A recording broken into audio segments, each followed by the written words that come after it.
दोस्तों, आज के युवाओं की जो 3 कमियां हैं उसके बारे में आज चर्चा करेंगे, जिसमें सबसे पहली कमी तो यह रहती है कि उसकी यह सोच होती है कि मैं युवा हो गया हूं और मैं प्यार किससे करूं। दूसरी, वो यह सोचता है कि मैं पढ़ा लिखा हूं और मैं खुद के फैसले खुद लूंगा। यह भी उसकी एक कमजोरी है। तीसरा होता है कि युवाओं के अंदर जो है एक सबसे बड़ी समस्या, आप इसको मान लीजिए कि सच्चे दोस्तों की जो है वर्तमान में बहुत कमी है। और दोस्तों, ये तीनों ही मुद्दे इसलिए महत्वपूर्ण हो जाते हैं कि क्योंकि वर्तमान में जो जितनी घटनाएं हो रही है, कल परसों का आप दिल्ली वाला कांड ले लीजिए या कोई उत्तराखंड वाला कांड ले लीजिए, कोई सा भी आप कांड ले लीजिए, ये तीनों ही चीजें हमारे युवाओं से जुड़ी हुई है। और यह महत्वपूर्ण उसकी जिंदगी के सार के बारे में, उसके रास्ते के बारे में, यह तीनों ही समस्याएं गंभीर समस्याएं हैं। तो आज का जो वीडियो है इसी विषय पर चर्चा के लिए, और मैं हूं राजकुमार स्वामी। दोस्तों, मेरे जितने भी वीडियो हैं वो किसी भी धर्म, पार्टी या किसी से भी जुड़े हुए नहीं है, वो हमारे देश के भविष्य से जुड़े हुए जरूर हैं। इसलिए मैं उम्मीद करता हूं कि आप चैनल को सब्सक्राइब भी कर लें। तो दोस्तों, सबसे पहला जो विषय जो मैंने उठाया है वो है कि मैं प्यार किससे करूं।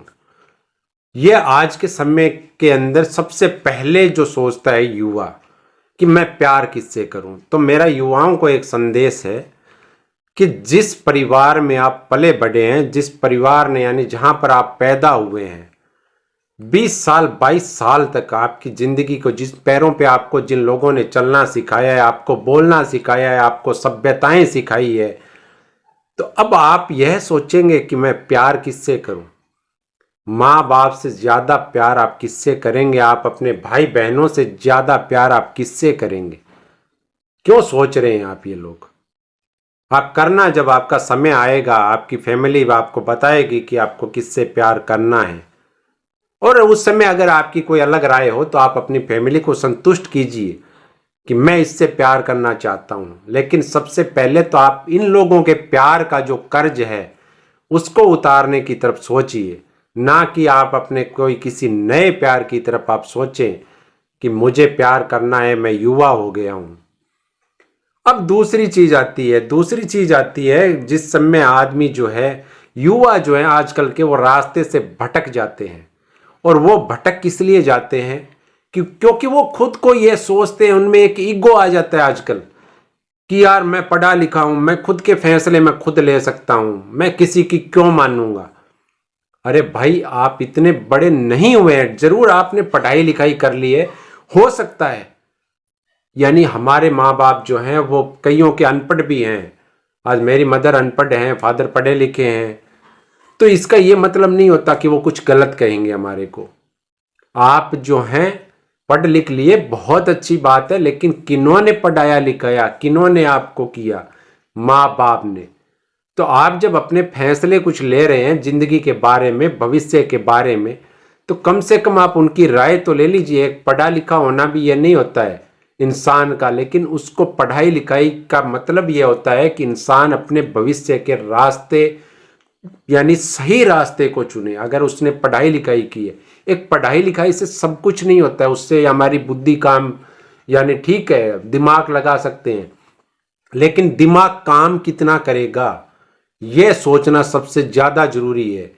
और उसके लिए आपको, जो आपकी जिंदगी के कुछ फैसले लेने हैं, तो उसके लिए आप अपने घर परिवार का जो है उनकी राय लीजिए। आप ऐसे नहीं है कि पढ़ लिख लिए और हम ये फैसला लेंगे।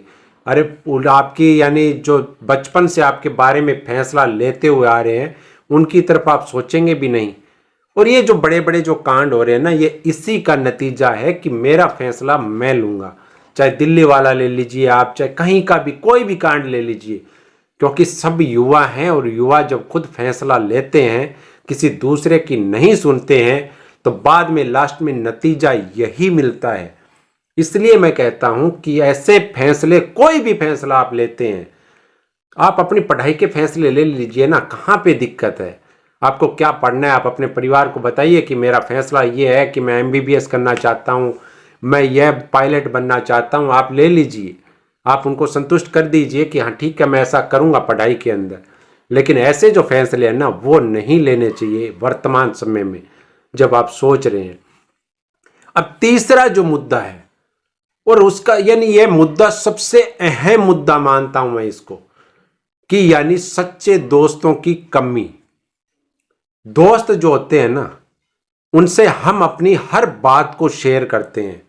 जो बात हम अपने परिवार को नहीं बता सकते वो हम अपने दोस्तों में शेयर करते हैं, चाहे कोई भी दोस्त हो, कैसा भी दोस्त हो।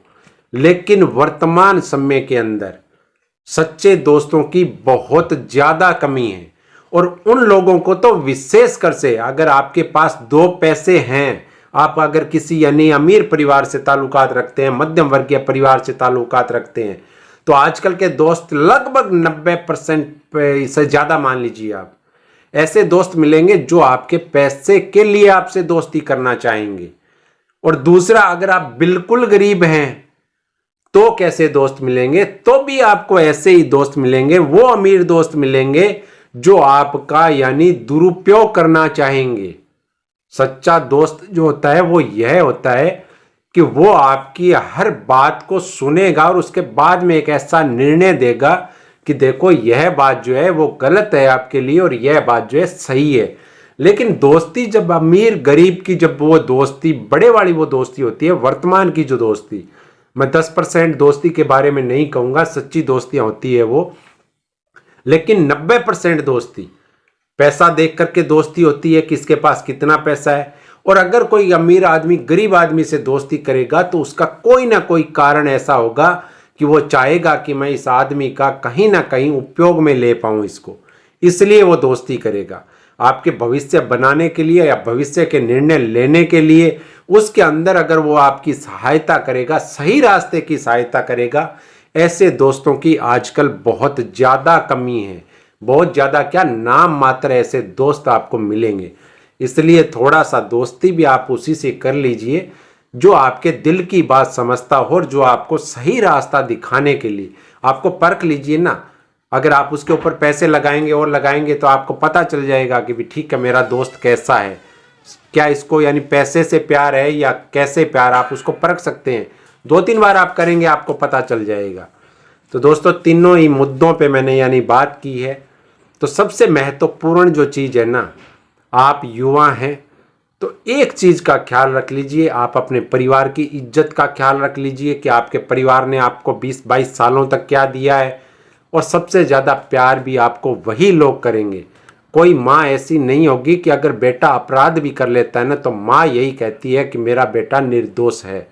कोई बाप ऐसा नहीं होगा जो यह कह दे कि मेरा बेटा जो है वो यानी उसने यह कांड किया है, वो भी यही कहेगा नहीं मेरा बेटा निर्दोष है।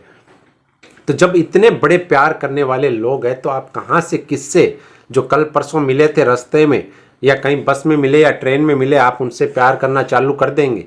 यानी 20-22 साल का आप संबंध जिस परिवार से तोड़ लेंगे सिर्फ उसके लिए? तो सोचने वाली बात है, सोचना जरूर दिमाग में। दोस्तों वीडियो आपको अच्छा लगा हो तो चैनल को सब्सक्राइब जरूर करें। जय हिंद, नमस्कार।